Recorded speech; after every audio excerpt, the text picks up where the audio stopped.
السلام علیکم ورحمۃ اللہ وبرکاتہ۔ حضرت علی رضی اللہ تعالیٰ عنہ ایک واقعہ بیان فرماتے ہیں کہ ہم حضور پاک صلی اللہ علیہ وآلہ وسلم کی خدمت میں بیٹھے ہوئے تھے۔ اتنے میں ایک اجنبی آیا جس کے چہرے اور لباس سے ظاہر ہوتا تھا کہ وہ بہت دور سے آیا ہے۔ ہمارے مقابلے میں کھڑے ہو کر اس نے حضور پاک صلی اللہ علیہ وآلہ وسلم سے کہا کہ آپ میں سے محمد صلی اللہ علیہ وسلم کون ہیں؟ ہم نے حضور پاک صلی اللہ علیہ وسلم کی جانب اشارہ کر کے کہا تو اجنبی حضور پاک صلی اللہ علیہ وآلہ وسلم سے مخاطب ہوا، پہلے میں آپ صلی اللہ علیہ وسلم کو اپنے بت کی بات سناؤں یا آپ صلی اللہ علیہ وسلم مجھے اپنے رب کے احکام سنائیں گے؟ آپ صلی اللہ علیہ وسلم نے فرمایا کہ پہلے مجھ سے میرے رب کے احکام سن لو۔ حضور پاک صلی اللہ علیہ وآلہ وسلم نے فرمایا، اسلام کی بنیاد 5 چیزوں پر ہے۔ پہلی چیز لا الہ الا اللہ محمد رسول اللہ پڑھنا اور اس کلمے کی گواہی دینا۔ دوسرا نماز قائم کرنا۔ تیسرا زکوٰۃ دینا۔ چوتھا رمضان کے روزے رکھنا، اور 5واں حج اگر اللہ کی توفیق ہو تو اس کو کرنا۔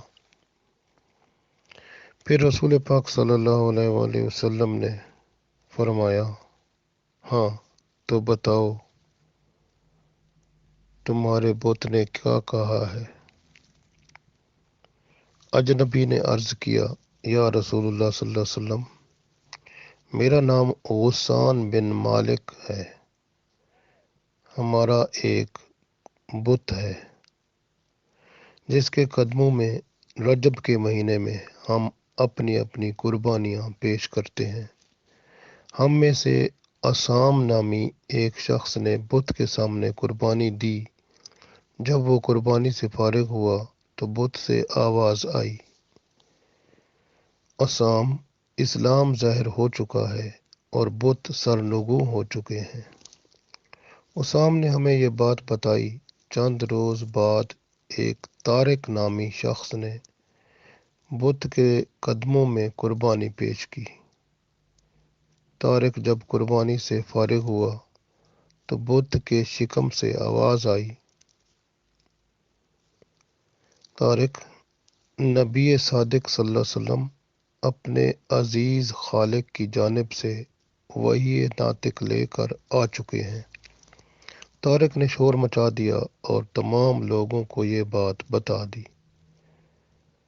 ہم نے آپ صلی اللہ علیہ وسلم کے بارے میں بھی سن رکھا تھا۔ اس طرح ہم لوگوں کو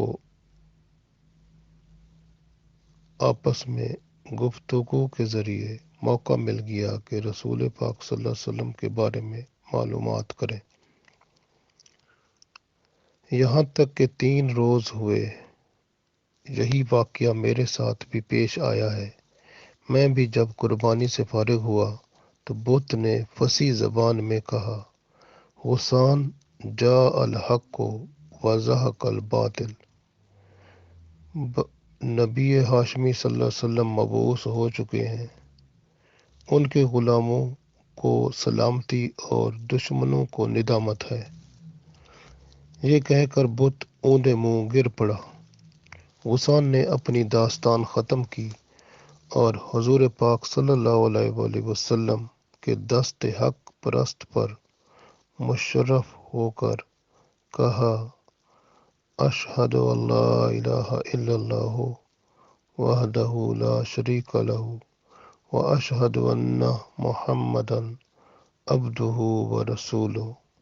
صحابہ کرام رضوان اللہ علیہم اجمعین نے نعرہ تکبیر بلند کیا، نعرہ تکبیر، اللہ اکبر، سبحان اللہ۔